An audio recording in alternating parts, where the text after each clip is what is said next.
Hi, I'm Kim Reeder. I'm in Santa Monica, Los Angeles County, and I serve on the Community Advisory Board at the Urban Institute in Washington, D.C. on their Housing Justice Project. And I'm also a member of Housing Now California, where we're working to promote housing as a human right. And I've also been directly impacted by housing insecurity and homelessness. So I have lived experience. For people that are unhoused, it's very important that we can find groups, agencies, people that we can trust to help us.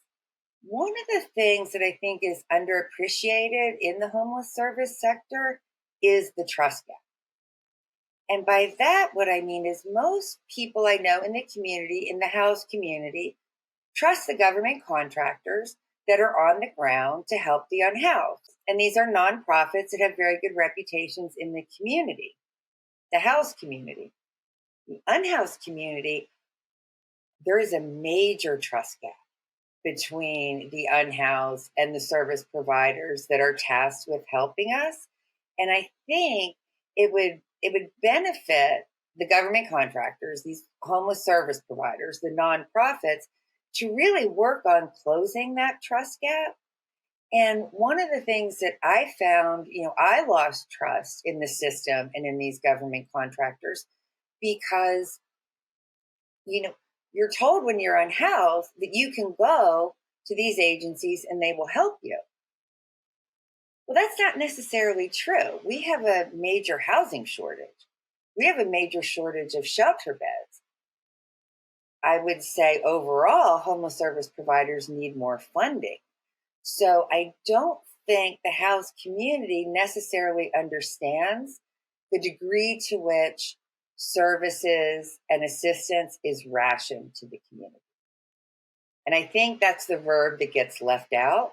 That's a really difficult job for them to do, to ration aid and assistance and funding when there's so much need, but not enough beds or permanent housing or case managers. So it's difficult on both sides.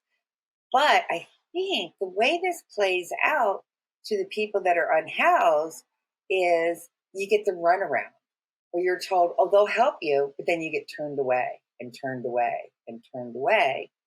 So I think a lot of times by the time people get themselves situated, maybe in an encampment and somewhere where they've been for years, when the same agencies, the same nonprofits come around again, I don't know if people really want to take the bait, because they've been let down so many times.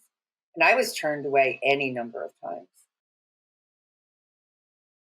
I think in terms of gaining trust with people that are unhoused, listening, the active listening part of that would be very beneficial. I felt when I was unhoused, I was dismissed, disregarded, and disrespected a great deal. And it really gnaws away at the trust because when you're out on the streets, it is scary and you really want help. So I think the way the system runs and operates sort of puts the unhoused at odds with homeless service providers sometimes because people that are unhoused believe they're going to get help. And too many times I've seen when the help does come, it's too little and it's too late. So I think really looking at how we're operating and trying to prevent homelessness, trying to create programs where we get aid to people where they're first displaced. Because, now if you look at the condition of a lot of people that are in the streets that are very weathered, that have been outdoors for a very long time, where you're not sleeping well, you're malnourished, you're dehydrated. What was that person like and what were their needs the week before they became unhoused? What could have been done then? What could have been done the week after? So that, as we're moving forward, we are helping the chronically homeless, but we're creating a situation where we stop creating more chronically homeless people because that's what's happening.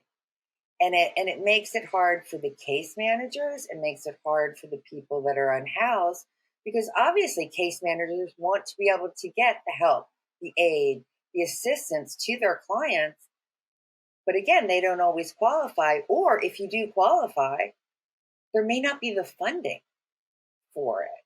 So I think the crisis is a bit bigger or more extensive than people know. And there's so many people working very hard at every level of government and throughout the community to find solutions. And I think more transparency about what's actually happening is at the core of how we can build trust with people that are unhoused. And again, let's try and prevent people from being unhoused. Let's try and get aid to people when they're first displaced so they don't become chronically unhoused.